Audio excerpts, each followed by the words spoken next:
الحمد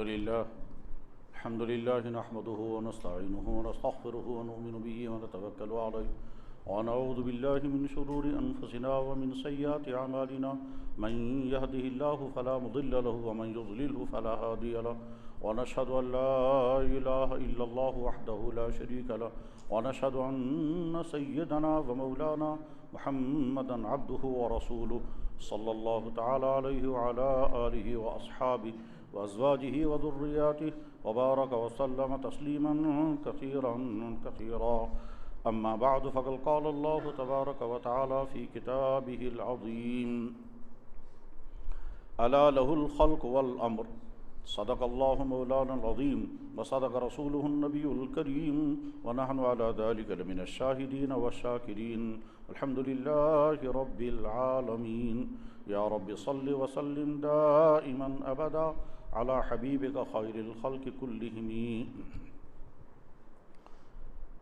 محترم بزرگوں، محترم بھائیوں اور محترم دوستوں،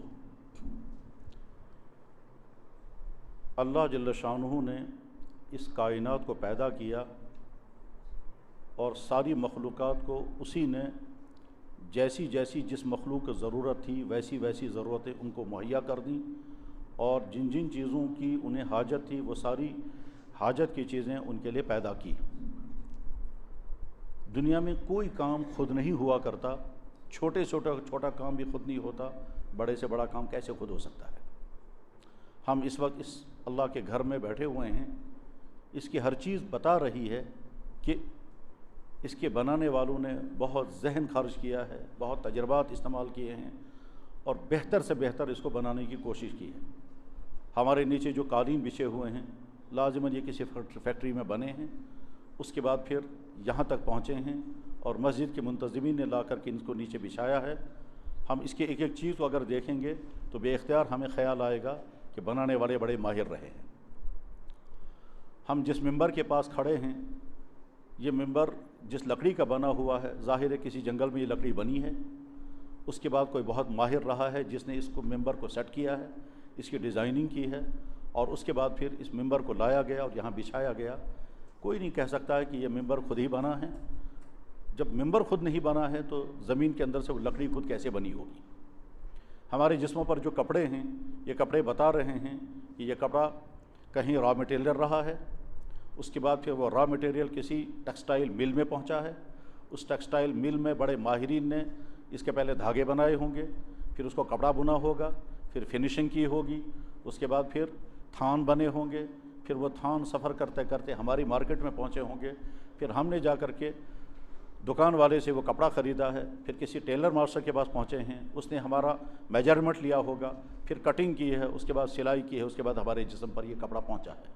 یہ عمومی مشاہدہ ہے. بس ٹھیک اسی طرح سے یہ ساری کائنات خود نہیں بنی.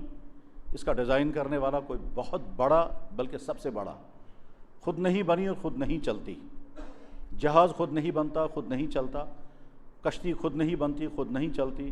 موبائل خود نہیں بنا ہے، خود نہیں استعمال ہوتا. بنانے والا بھی کوئی ہوتا ہے، استعمال کرنے والا بھی کوئی ہوتا ہے.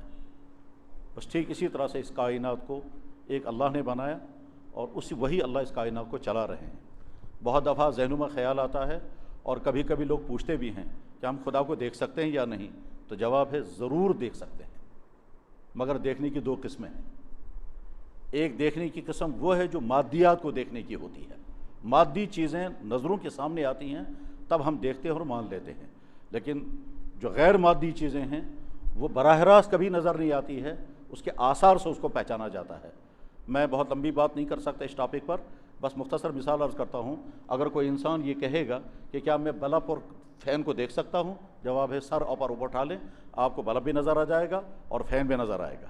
اس کے بعد اگر سوال کیا جائے گا کہ جس پاور کے ذریعے، جس انرجی کے ذریعے یہ فین چل رہا ہے اور یہ بلب روشن ہے، کیا اس پاور اور انرجی کو ہم دیکھ سکتے ہیں؟ جواب آئے گا نہیں دیکھ سکتے، آپ اس کو آثار سے دیکھ سکیں گے. بس ٹھیک اسی طرح سے یہ کائنات، مادی کائنات ہمارے نظروں میں ہے، لیکن اس کائنات کے پیچھے جو انرجی کام کر رہی ہے وہ انرجی بذات خود نظر آنے والی نہیں ہے. اس کو تو آثار سے دیکھا جائے گا اللہ اس دنیا میں نظر آنے والا نہیں ہے اور یہ اللہ کی مشیت کے مطابق ہے۔ یہی وجہ ہے کہ حضرات صحابہ کرام نے کبھی سوال نہیں کیا کہ یا اللہ پہلے ہمیں خدا دکھا دیجئے پھر ہم مانیں گے۔ ہاں یہ سوال انہوں نے ضرور کیا کہ اس دنیا میں تو ہم نے خدا کو نہیں دیکھا، تو کیا قیامت کے دن ہم اللہ کو دیکھ سکیں گے یا نہیں؟ حدیث کی کتابوں میں بخاری شریف سب سے مشہور سب سے بڑی کتاب ہے، اس میں حدیث موجود ہے، اور ایک جگہ نہیں تقریباً 10 جگہ یہ حدیث موجود ہے، الگ الگ ٹیکسٹ کے ساتھ، الگ الگ الفاظ کے ساتھ۔ اس میں ایک جگہ پر الفاظ اس طرح سے ہیں، حل نرا ربنا، کیا ہم اپنے اللہ کو دیکھ سکیں گے؟ فضا کے اندر کہیں کوئی بادل گرد و غبار نہ ہو تو کیا تمہیں سورج کے دیکھنے میں کوئی مشکل آتی ہے؟ اور رات کا وقت ہو، 14 رات کا چاند چمک رہا ہو، فضا میں کہیں کوئی بادل نہ ہو تو کیا تم چاند کو دیکھنے میں کوئی مشکل محسوس کرتے ہو؟ صحابہ نے عرض کیا کوئی مشکل نہیں۔ فرمایا کذالک ترون ربکم، اسی طرح سے تم قیامت کے دن اپنے اللہ کو دیکھ سکو گے۔ تو گیا اللہ سے ہماری ملاقات لازماً ہونے والی ہے، وہاں یہ آنکھ نہیں، وہاں ایک دوسری آنکھ ہوگی، اس دوسری آنکھ سے وہاں کی ان تمام چیزوں کو دیکھا جائے گا تو اللہ کو بھی دیکھ سکیں گے۔ تو اللہ نے یہ کائنات بنائی، اسی نے ہم کو پیدا کیا، اور پیدا کرنے کے بعد پھر ضابطہ یہ ہے کہ جو چیز بناتا ہے اس چیز کے بارے میں ڈیسیژن لینے کا حق بھی اسی کو ہے۔ جس نے زمین کا پلاٹ خریدا اسی کو حق ہے کہنے کا کہ اس پلاٹ میں کیا بنایا جائے گا۔ جس نے کپڑا خریدا اسی کو فیصلہ کرنے کا حق ہے کہ اس کپڑے کا کیا بنانا ہے۔ جس سونار نے گولڈ خریدا اسی کو ڈیسائیڈ کرنا ہے کہ اس گولڈ کا وہ کیا بنائے گا۔ جس لوہار نے لوہے کا پیس لایا اسی کو فیصلہ کرنا ہے کہ اس لوہے کی وہ کیا چیز بنائے گا۔ جس آٹے والے نے آٹا بیچا اور کاندرو نے آٹا خریدا وہی ڈیسائیڈ کرے گا کون سی روٹی بنانی ہے۔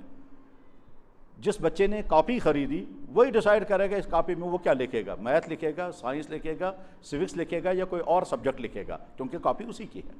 چھوٹی مثال سے بڑی مثال تک یہی ہے۔ جس آدمی نے پیسہ کمایا اسی کو ڈیسائیڈ کرنا ہے کہ صاحب اس پیسے سے وہ کھانے پینے کی چیزیں خریدے گا، کپڑا خریدے گا کہ مکان۔ جس اللہ نے یہ کائنات بنائی اسی اللہ کو فیصلہ کرنے کا حق ہے کہ اس دنیا میں انسانوں کی زندگی کیسے گزارنی ہے۔ اسی کو قرآن کہتا ہے الا لہ الخلق والامر، جس نے بنایا آرڈر بھی اسی کا چلے گا۔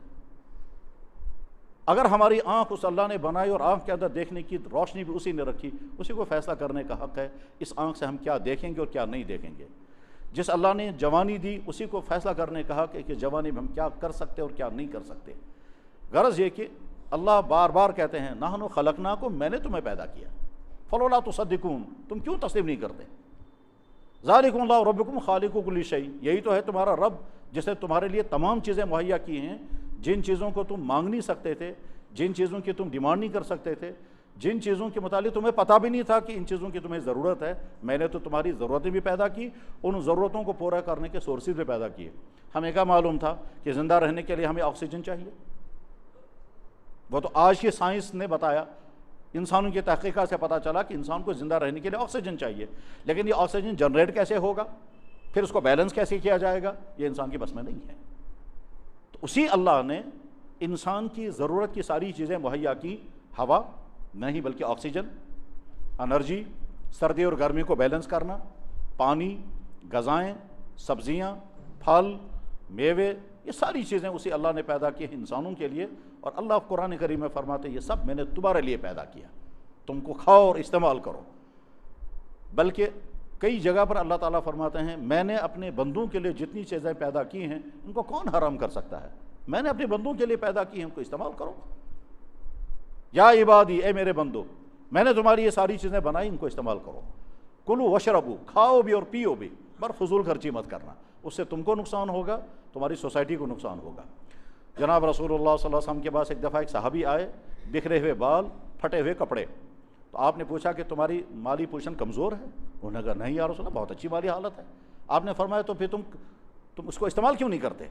پھر حضور نے فرمایا ان اللہ یحب ان یرا اثر نعمتی علی عبدی، اللہ کو بہت خوشی ہوتی ہے کہ جب اس نے اپنے بندوں کو کوئی چیز دی ہو اور وہ اس کو استعمال کرے۔ ان اللہ یحب، اللہ چاہتے ہیں، ان یرا، یہ کہ دیکھیں، اثر نعمتی ہی، جو میں نے اپنے بندوں کو نعمت دی ہے، علی عبدی ہی، وہ استعمال کرے، اور وہ اللہ خوش ہوں گے کہ میرے بندے نے میری دی ہوئی چیز استعمال کر لی۔ اب جب ہم اللہ کے بندے ہیں تو بندہ ہونے کی حیثیت سے ہمیں اپنے اللہ سے پوچھنا ہے کہ یا اللہ آپ نے ہمیں زندگی گزارنے کے لیے کیا اصول بتائے ہیں، اور آپ کے نبی نے ہمیں کیا سکھایا ہے۔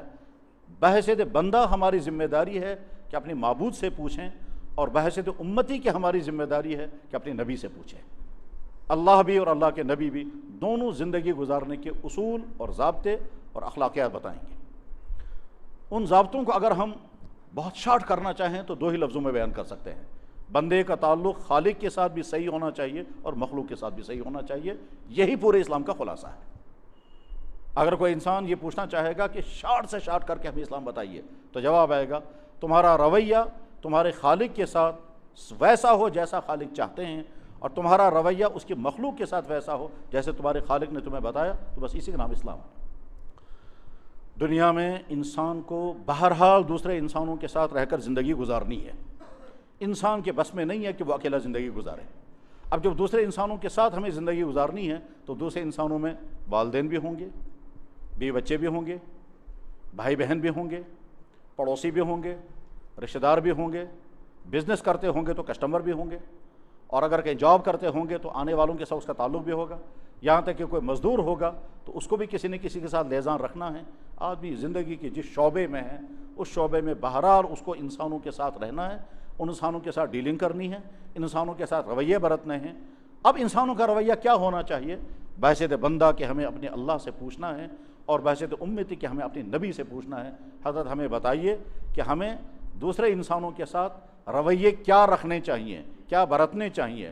بس اس سوال کے بعد اللہ اور اللہ کے نبی نے جو کچھ کہا اس کو کہتے ہیں اسلامی اخلاقیات۔ اس پورے اخلاقیات کا خلاصہ اگر ہم نکالنا چاہیں تو دو لفظوں میں نکلے گا، اور وہ یہ کہ ہمارے ذریعے سے دوسرے کسی انسان کو کوئی تکلیف نہ پہنچے۔ اس کے معنی والدین کے ذریعے اولادوں کو، اور اولادوں کے ذریعے والدین کو، شوہروں کے ذریعے بیویوں کو، اور بیویوں کے ذریعے شوہروں کو، بھائیوں کے ذریعے بھائیوں کو، اور بھائیوں کے ذریعے بہنوں کو، پڑوسوں کے ذریعے سے پڑوسیوں کو، استادوں کے ذریعے سے اسٹوڈنٹ کو، ڈاکٹروں کے ذریعے سے پیشنٹ کو، وکیلوں کے ذریعے سے کلائنٹس کو، جہاں بھی جس انسان کا دوسرے کے ساتھ کوئی تعلق ہے، حتیٰ کہ افسروں کے ذریعے سے ماتحتوں کو، حکمرانوں کے ذریعے سے عوام کو کوئی تکلیف نہ پہنچے، کوئی دکھ نہ پہنچے۔ اللہ اور اللہ کے نبی یہی فرماتے ہیں۔ اور اگر کوئی انسان اس سے ذرا سا بھی ہٹ جاتا ہے، اس رویے کو اپنا نہیں پاتا ہے، ہٹ جاتا ہے، تو اس کے لیے اللہ کے نبی علیہ السلام نے کیا فرمایا؟ میں نے ابھی حوالہ دیا بخاری شریف کی حدیث کا، جناب رسول اللہ صلی اللہ علیہ وسلم نے فرمایا، اور یہ بھی ذہن میں ہم سب کے ہونا چاہیے اور ہے بھی، کہ اس دنیا میں صرف محمد رسول اللہ وہ ذات ہیں جن کی ایک ایک بات ریکارڈ میں ہے، اور دنیا کی کسی بھی بڑی سے بڑی شخصیت کی تمام باتیں ریکارڈ میں کہیں نہیں ہیں، چاہے وہ نبی ہوں اور چاہے نبیوں کے علاوہ دوسری بڑی شخصیات ہوں، چاہے وہ کسی بھی مذہب سے وابستہ ہوں یا زندگی کسی بھی شعبے کے ساتھ ہوں، کسی کی باتیں ساری ریکارڈ میں کہیں نہیں ہیں۔ صرف محمد رسول اللہ کی ذات ایسی ہے، آپ کی ایک ایک بات ریکارڈ میں ہے، یہاں تک کہ اگر آپ نے پرائیویٹ زندگی میں کوئی کام کیا ہے وہ بھی ریکارڈ میں ہے، وہ چیزیں جن کو بیان کرنا بھی بڑا مشکل ہے لیکن وہ بھی ریکارڈ میں ہے، کوئی چیز چھپی ہوئی نہیں ہے۔ اس کائنات میں صرف محمد رسول اللہ کی ذات ایسی ہے، صرف، اور کسی کی نہیں۔ ہم حضرت عیسیٰ علیہ السلام کو اپنا نبی مانتے ہیں، لیکن اس کے ساتھ یہ بھی اعلان کرتے ہیں کہ حضرت عیسیٰ علیہ السلام نے کب کیا کہا کہیں ریکارڈ میں نہیں، کب کیا کیا کہیں ریکارڈ میں نہیں۔ حضرت موسیٰ علیہ السلام اللہ کے عظیم الشان نبی تھے، جن کو ماننے والے یہودی ہیں ان سے زیادہ ہم۔ ورڈنگ و میننگ کا مطلب ہوتا ہے کہ جو الفاظ انہیں بولے وہی الفاظ ہم تک پہنچے ہوں، وہ بھی نہیں ہے، اور جو الفاظ انہیں پہنچے وہ الفاظ تو نہیں لیکن ان کے معنی ہم تک پہنچے وہ بھی نہیں ہے۔ یعنی اگر ہم یہ جاننا چاہیں موسیٰ علیہ السلام نے کھانا تو کھایا ہوگا، کس طرح کھاتے تھے؟ عیسیٰ علیہ السلام نے کھانا تو کھایا ہوگا، کس طرح کھاتے تھے؟ کپڑے کس طرح پہنتے تھے؟ بیویوں کے ساتھ ان کا بیہیویئر کیا رہا؟ لوگوں کے ساتھ ان کا رابطہ کیسے رہا؟ سلسلے میں صرف محمد رسول اللہ کی ذات ایسی ہے، ان کے ہر چیز محفوظ ہے، ریکارڈ میں ہے، اور یہ اللہ کی پلاننگ تھی کہ اس نبی کی ایک ایک چیز ریکارڈ میں رہنی چاہیے، کیونکہ دنیا کے انسانوں کے لیے ہدایت بس اسی کی زندگی میں ہے۔ بلکہ پرائیویٹ زندگی میں، تنہائی میں آپ علیہ السلام نے اگر کوئی عمل کیا ہے وہ بھی ریکارڈ میں موجود ہے۔ یعنی فرض کیجئے رات کا اندھیرا ہے، اللہ کے نبی سوئے ہوئے ہیں، اس نیند میں آپ نے کھراٹی لے لی تو وہ بھی ریکارڈ میں ہے۔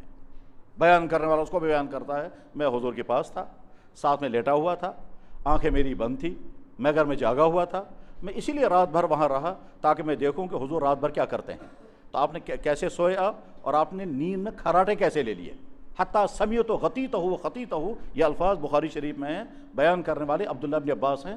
اور بڑی عجیب بات یہ ہے، جس وقت عبداللہ بن عباس نے یہ سارا ریکارڈ کیا اس وقت وہ نابالغ تھے، یعنی چھوٹے بچے تھے اور اس قدر شوق تھا کہ میں حضور کے ساتھ رات گزاروں گا۔ حضور کی اہلیہ حضرت میمونہ حضرت عبداللہ کی خالہ تھی، خالہ جان سے انہوں نے کہا خالہ جان جس دن حضور آپ کے ہاں رات کو ہوں گے مجھے اجازت دے دیں میں رات کو آپ کے ہاں آ جاؤں۔ تو خالہ جان ہوتی ہے، سب کو معلوم ہے خالہ کتنی پیاری ہوتی ہے، اور خالہ جو ہے وہ اپنے بھانجے کے ساتھ کتنی محبت رکھتی ہے۔ خالہ چونکہ بہت محبت کرتی ہے اس لیے ہم بے تکلف کہتے ہیں تم نے کیا خالہ جی کا گھر سمجھا ہے، وہ تو جملہ اسی لیے بولتے ہیں کیونکہ خالہ کے ہاں راحتیں اور خوشیاں ملتی ہیں۔ تو حضرت عبداللہ ابن عباس کہتے ہیں بت عند خالتی میمونہ، میں نے اپنی خالہ جان میمونہ کے ہاں رات گزاری تو میں نے دیکھا مجھے یہاں سلایا گیا، حضور نے اس طرح آرام کیا، میری خالہ جان اس طرح لیٹی ہیں، پھر حضور نبی علیہ الصلوۃ والسلام اس طرح لیٹ گئے اور سونے سے پہلے یہ جملے فرمائے۔ اس میں یہ بھی کہتے ہیں کہ میں آنکھ بند کیے ہوئے تھا اور حضور نبی علیہ السلام نے فرمایا نام الغلیم، شاید چھوٹو کو نیند پڑ گئی ہے، نکش شاید نیندر پہ مجھ۔ عبداللہ ابن عباس کہتے ہیں میں سن رہا تھا کیونکہ میں تو جاگا ہوا تھا، میں تو گیا تھا اسی ارادے کے ساتھ میں دیکھوں گا حضور کیا کریں گے۔ کہتے ہیں تقریباً آدھی رات کا وقت تھا کہ حضور بیدار ہو گئے، اور بیدار ہونے کے بعد حضور نے ایسے اپنی آنکھوں کو ملا اور ملنے کے بعد آسمان کی طرف دیکھا، پھر آپ نے یہ آیتیں پڑھی اور حضور نے اس وقت جو آیتیں پڑھی عبداللہ ابن عباس نے فوراً یاد کر لی وہ آیتیں۔ پھر حضور اٹھے، کیسے وضو کیا، پھر کیسے وضو کر کے آگے نماز کے لیے کھڑے ہو گئے۔ تو عبداللہ کہتے ہیں میں بھی جلدی سے اٹھا، وضو کیا اور میں بھی حضور کے پیچھے نماز میں کھڑا ہو گیا۔ اس کے بعد حضور لیٹ گئے، نماز کے بعد لیٹ گئے اور میں دیکھتا رہا یہاں تک کہ حضور کو کھراٹے آ گئے، حتیٰ سمیعت غطیتہ، یہ الفاظ ہیں۔ تو غرض یہ کہ جناب رسول اللہ صلی اللہ علیہ وسلم کی ایک ایک بات ریکارڈ میں موجود ہے۔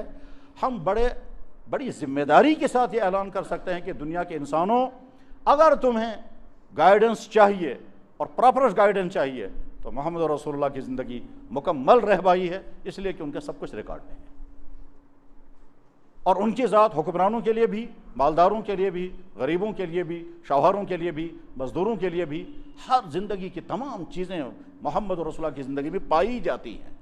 ایسا نہیں ہے کہ ایک اہم ترین شعبہ زندگی کا ایسا بھی ہے جس کے لیے محمد رسول اللہ کی زندگی میں گائیڈنس نہیں، ایسا کہیں نہیں، زبان سے بھی اور عملی طور پر بھی ہے۔ تو اللہ کے نبی نے کیا فرمایا؟ فرمایا ابغض الرجال الی اللہ الالد الخصم، اللہ کو بے انتہا نفرت ہے اس انسان سے جو الد الخصم ہو۔ یہ ٹرم آپ نے استعمال کی، الد الخصم، انسان سے اللہ کو بھی سخت نفرت۔ اب اس کے بعد سوال پیدا ہوگا الد الخصم کیا چیز ہوتی ہے؟ تو جواب، وہ انسان جس کا رویہ، جس کا بیہیویئر، جس کا وتیرہ، جس کا طرز عمل اتنا رف ہو، اتنا خراب ہو کہ ہر انسان اس سے دور بھاگنے میں عافیت سمجھتا ہو، ہر انسان اسے کان پکڑتا ہو، ہر انسان اسے بچنے کی کوشش کرتا ہو کہ صاحب اس کا اخلاق بہت خراب ہے، اس کا رویہ بہت برا ہوتا ہے، اس سے تو دور رہنا چاہیے۔ تو اللہ کے نبی نے فرمایا اللہ یہ کہتے ہیں کہ مجھے بھی اس سے نفرت ہے۔ اس کے معنی یہ ہے کہ اگر ہمارا رویہ ہمارے والدین کے ساتھ صحیح نہ ہو، ہمارا رویہ ہمارے اولادوں کے ساتھ صحیح نہ ہوا، ہمارا رویہ ہم اپنی بیویوں کے ساتھ صحیح نہ ہوا، ہمارا رویہ اپنے کسٹمروں کے ساتھ صحیح نہ ہوا، ہمارا رویہ اپنے ماتحتوں کے ساتھ صحیح نہ ہوا، ہمارا رویہ اپنے ملازموں کے ساتھ صحیح نہ ہوا، ہمارا رویہ دوسروں کے ساتھ صحیح نہ ہوا، تو ہم ایک طرف سے اگر عبادت کر رہے ہوں گے لیکن دوسری طرف سے ہم نے اپنے آپ کو اس کیٹیگری میں لایا ہے جس کیٹیگری کے ساتھ اللہ کو سخت ترین نفرت ہے، کیونکہ حضور فرما رہے ہیں اب غض الرجال۔ اب غض عربی زبان میں اسم تفضیل کہتے ہیں اس لفظ کو کہ جس میں کسی بھی مفہوم کی زیادتی بتائی جائے۔ جیسے ہم کہتے ہیں عالم تو بنا جاننے والا، جب ہم کہتے ہیں علامہ تو اس کے مطلب بہت زیادہ جاننے والا، جیسے علامہ اقبال، علامہ انور شاہ صاحب، شاعر سارے تھے لیکن علامہ اقبال ہے، علماء بہت تھے، علامہ انور شاہ صاحب تھے۔ غرض یہ کہ اپنی فیلڈ میں جو بہت آگے نکل جائے اس کے لیے عربی زبان میں بھی ہر زبان میں اسم تفضیل یا اسم مبالغے کا صیغہ استعمال ہوتا ہے۔ جیسے ہم کہتے ہیں فاضل بنے قابل، افضل کے بنے سب سے قابل، کبیر بنے بڑا، اکبر بنے سب سے بڑا، عظیم بنے بڑا، اعظم بنے سب سے بڑا۔ بس ٹھیک اسی طرح سے مبغوض کے معنی جس سے نفرت کی جائے، اب غض کے معنی جس سے بہت ہی زیادہ نفرت کی جائے، تو بہت زیادہ نفرت کا لفظ حضور نبی علیہ السلام نے استعمال فرمایا۔ اب اس میں ہمارے لیے میسیج کیا ہے؟ میرے بھائی میسیج کا معاملہ یہ ہے کہ محمد رسول اللہ صلی اللہ علیہ وسلم نے کی زندگی سے کس نے کیا کیا میسیجیں لی ہیں اور کس نے ان کی زندگی سے اپنے لیے نور حاصل کیا ہے۔ جب انسان اس کو پڑھتا ہے تو آدمی حیران ہوتا ہے اللہ کے نبی علیہ الصلوۃ والسلام کے مقدس طرز عمل کے اثرات کہاں کہاں تک پہنچتے ہیں۔ مجھے یہ واقعہ یاد آ گیا، میں عرض کیے دیتا ہوں ساؤتھ افریقہ میں ایک بڑے مشہور لیڈر گزرے ہیں جو پہلے عرصہ طویل تک جیلوں میں تھے اور اس کے بعد پھر اس ملک کے وہ پریزیڈنٹ بھی بنے. نام سب کے ذہن میں آ گیا ہوگا. جس وقت وہ جیلوں سے رہا ہوئے تھے تو ہم لوگ چونکہ اس وقت جوان تھے, پڑھا کرتے تھے کہاں کیا ہو رہا ہے, تو وہ جیلوں میں بند رہے ہیں, کالوں میں سے تھے وہ, تو عرصہ طویل تک وہاں جیلوں میں 20-25 سال تک وہ رہے بند, اور اس کے بعد جب وہ رہا ہوئے تو دنیا بھر میں ان کے انٹرویو چھپتے رہتے تھے.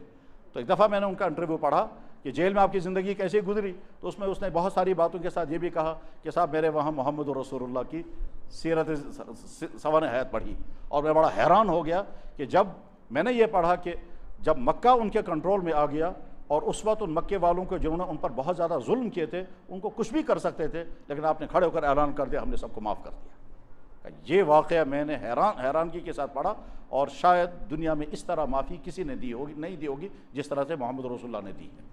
یہ واقعہ وہ صاحب بیان کرتے رہے ہیں, انٹرویو میں نے بار بار پڑھا, اور بیان کرتے ہوئے محسوس ہوتا ہے کہ وہ یہ چاہتے ہیں کہ میری زندگی میں بھی یہی طرز عمل آ جائے.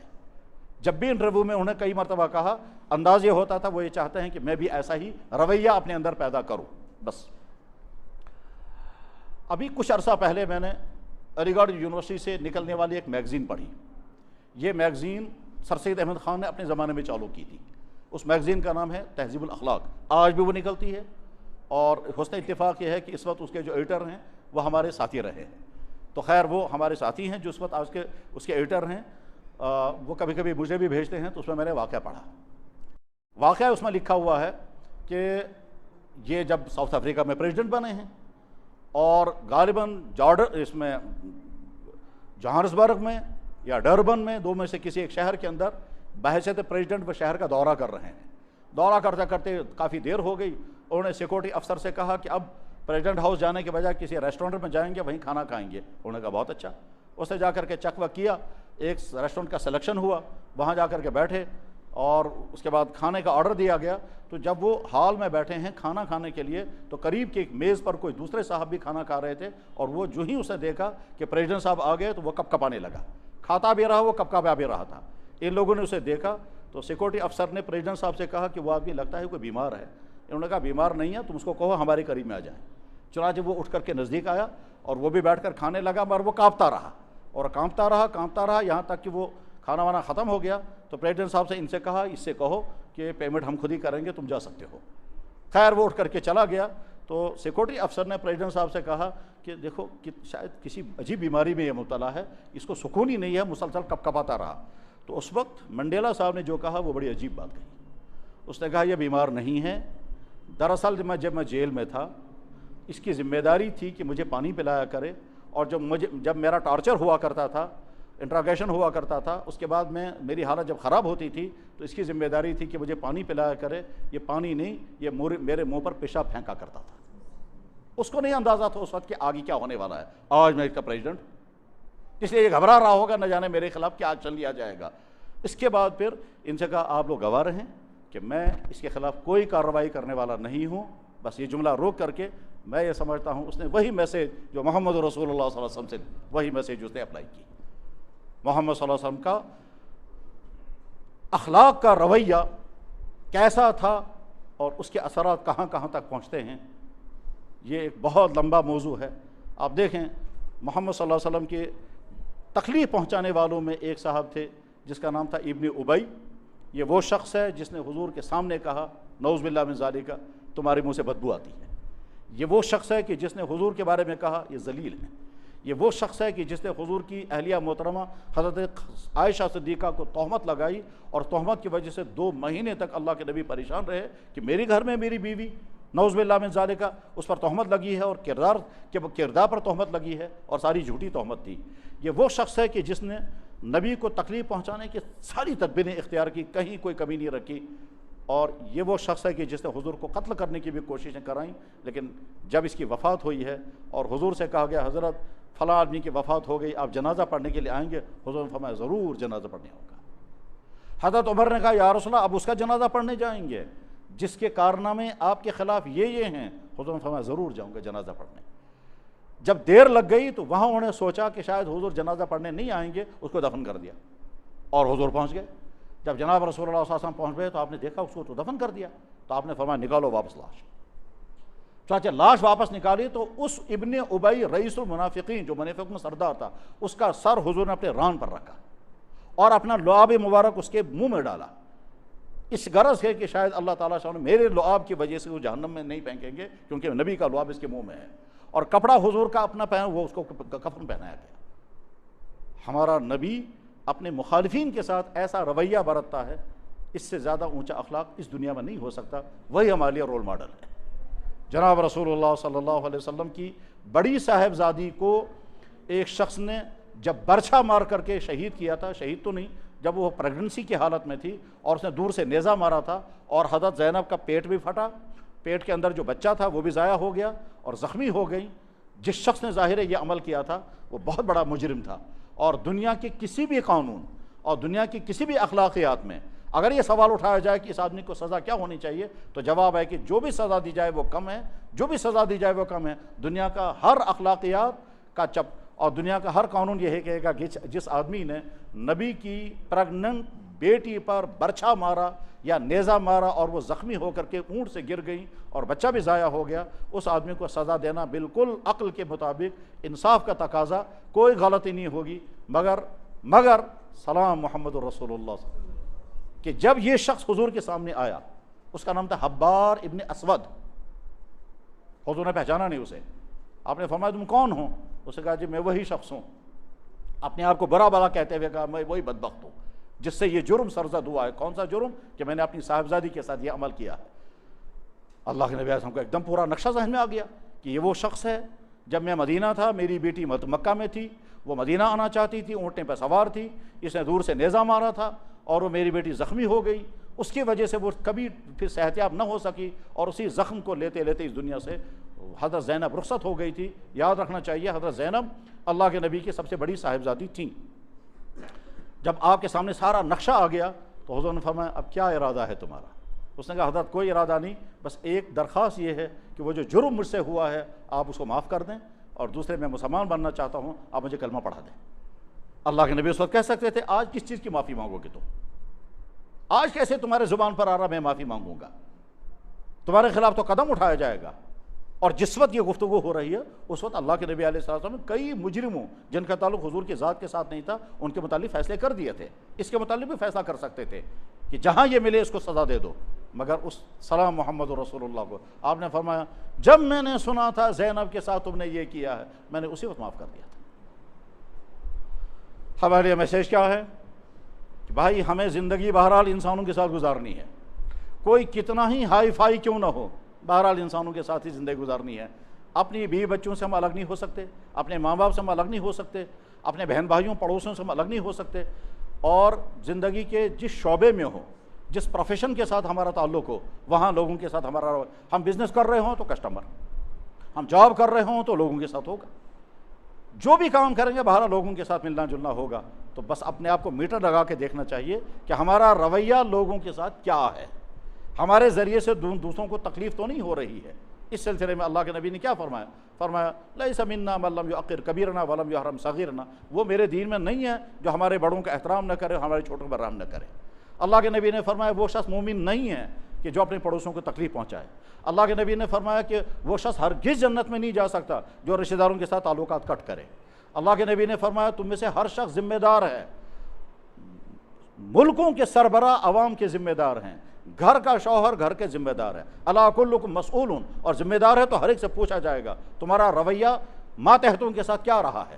الا کلکم مسئول، خبردار تم میں سے ہر شخص ذمہ دار ہے، وکلکم مسئول عن رعیتہ، جو تمہارے ماتحت ہیں ان کے بارے میں تم سے پوچھا جائے گا۔ پھر آپ نے آگے فرمایا حکمراں ذمہ دار ہے اپنے عوام کا، شوہر ذمہ دار اپنی بیوی کا، محلے کے ذمہ دار اپنے محلے کا، ہر شعبے کا بڑا ذمہ دار اپنے ماتحت لوگوں کا، اور ایک سے پوچھا جائے گا۔ اور اسی میں اگلا جملہ یہ ہے ہر شخص ذمہ دار ہے اپنی اس مملکت کا۔ انسان کا یہ جسم یہ پورا ملک ہے، یہ پوری مملکت ہے، اس کا ایک ڈپارٹمنٹ ہے دیکھنے کا، اس کا ایک ڈپارٹمنٹ ہے سننے کا، اس کا ایک ڈپارٹمنٹ ہے ایموشنز کا، اس کا ایک ڈپارٹمنٹ ہے چلنے کا، اس کا ایک ڈپارٹمنٹ ہے شوقوں کا۔ غرض ہے کہ الگ الگ ڈپارٹمنٹوں کا مجموعہ ہے انسان کا یہ جسم، گویا یہ ایک مملکت ہے اور میں اس کا مالک ہوں۔ تو تم سے پوچھا جائے گا تم نے اپنے جسم کا کیسا استعمال کیا، تم نے اپنی آنکھوں کا غلط استعمال کیا، یہ صحیح، تم نے اپنے کانوں کا غلط استعمال کیا، یہ صحیح. اور یہ جسم یعنی ہمارا یہ جسم سارا ریکارڈ کر رہا ہے. یاد رکھنا چاہیے ہمارا جسم ایٹ اے ٹائم دو کام کرتا ہے. ایک ہمارے پرپوزل پر یہ استعمال ہوگا اور دوسرے جہاں استعمال ہو رہا ہے اس کے ریکارڈنگ کر رہا ہے. قرآن میں 3 جگہ اللہ تعالیٰ فرماتے ہیں تمہارا جسم سب کچھ ریکارڈ کر رہا ہے تم کیا کر رہے ہو. ایک آدمی یہ نہ سوچے کہ میں رات کے تنہائی میں اندھیرے میں کمرے میں لاک کر کے پھر اندر بیٹھ کر موبائل میں چلا رہا ہوں، وہاں کسی کو پتہ نہیں کیا ہو رہا ہے. جناب والا یہی ہاتھ گواہی دیں گے آپ نے کیا لائکنگ کیا اور کیا شیئرنگ کی، اور یہی انگلیاں گواہی دیں گے آپ کیا ڈھونڈ رہے تھے اوپر سے نیچے اور دائیں سے بائیں کر کر کے اور کیا چیز دیکھ رہے تھے. تو یہ آنکھ اور یہ ہاتھ اور یہ سب کچھ گواہی دیں گے. بس موضوع کنکلوڈ ہو رہا ہے. خلاصہ کیا ہوا؟ ہم کو اللہ نے پیدا کیا، ہمارے جسم کو جن چیزوں کی ضرورت ہے وہ ساری چیزیں ہمیں مہیا کی، اور باہر سے جن چیزوں کی ہمیں حاجت ہے وہ سب اللہ نے مہیا کی. جسم کے اندر کیا چاہیے وہ بھی دے دیا اور باہر سے کیا ہونا چاہیے وہ بھی دے دیا. ہم کو اندھا نہیں بنایا، بہرا نہیں بنایا، گونگا نہیں بنایا، پاگل نہیں بنایا، اب نارمل نہیں، جبکہ اللہ کو طاقت ہے. دنیا میں اس طرح کے بے شمار لوگ ہیں. پچھلے جمعے کو میں نے ایک نابینا لڑکے کو دیکھا، قرآن کا حافظ، اور کہا سارا قرآن مجھے ایسے یاد ہے جیسے الحمد شریف آپ کو یاد ہے، اور نابینا لڑکا ہے. تو خیر اللہ نے ہمارے جسم میں ساری چیزیں عطا کی، پھر باہر سے جو کچھ ہونا چاہیے تھا وہ سب کچھ ہمیں عطا کیا. اس کے بعد اللہ کہتے ہیں میں جس طرح سے تمہیں کہہ رہا ہوں اور میرا نبی جس طرح سے تمہیں کہہ رہا ہے وہی زندگی تمہارے لیے کامیاب زندگی ہے. اور اللہ کے نبی ہمیں بتاتے ہیں کہ ہمارا رویہ اپنی مخلوق کے ساتھ کیسا ہونا چاہیے. بلکہ اللہ کے نبی تو یہ بھی فرماتے ہیں کہ کسی کیڑے کو بھی تم سے تکلیف نہیں پہنچنی چاہیے. ایک بزرگ کہا کرتے تھے کہ میرا جی نہیں چاہتا ہمارے گھر میں چوہے آئے ہیں اور میں پکڑ کر ان کو ماروں، اس لیے میں پکڑتا ہوں لیکن دور لے جا کر کسی کھیت میں ڈال دیتا ہوں. میں نہیں چاہتا کسی مخلوق کو میرے ہاتھ سے دکھ پہنچے. اس درجے کا رویہ ہونا چاہیے. اور دوسری بڑی اہم ترین چیز جو ہے وہ سمجھانے کی وہ یہ کہ دل ہمیشہ بڑا رکھنا چاہیے. یعنی آدمی یہ سوچے کہ مجھے کسی کی طرف سے تکلیف نہ ہو، ایسا کبھی نہیں ہو سکتا. تکلیفیں پہنچیں گی کبھی قریب سے لوگوں سے بھی، شوہر کو بیویوں سے، بیویوں کو شوہروں سے، بھائیوں کو بھائیوں سے، رشتہ داروں سے، دوستوں سے، کسٹمروں سے، کسی کی دیر تک. جب اللہ کے نبی کو انسانوں سے تکلیف پہنچی تو دل بڑا رکھیں، تکلیفیں آئیں تو برداشت کریں، ایکشن نہ لیں. اور ہم سے غلطی ہو جائے تو ہم فوراً دوسروں سے معافی مانگیں. اگر کوئی انسان کہے گا کہ صاحب کامیاب زندگی کا گر کیا ہے، جواب ہے غلطی ہو جائے تو معافی مانگو، دوسرے سے غلطی ہو جائے تو معاف کرو. معاف کرو، اور ہم سے غلطی ہو جائے تو معافی مانگو، اور غلطی ہونے سے پہلے سوچو کہ میرے ذریعے سے غلطی نہیں ہونی چاہیے. اگر یہ 3 اصول اپنانے میں ہم کامیاب ہو گئے کہ ہم رویہ برتیں ہمارے ذریعے سے کسی کو تکلیف نہ ہو، اور اگر ہم سے غلطی ہو گئی دوسروں کو تکلیف پہنچے تو فوراً معافی مانگ لیں، اور دوسری کی طرف سے اگر ہم کو تکلیف ملے تو ایکشن لینے کے بجائے معاف کر دیں. اگر یہ 3 چیزیں ہم اپنانے میں کامیاب ہو گئے تو بے شمار الجھنوں سے بچ جائیں گے اور ایک کامیاب زندگی لے کر کے ہم جائیں گے. اللہ تعالیٰ شان و ان باتوں کو کہنے والے کے لیے بھی اور سننے والے بھائیوں کے لیے بھی کسی نہ کسی درجے میں مفید بنائے. وآخر دعوانا ان الحمد للہ رب العالمین برحمتک یا ارحم الراحمین.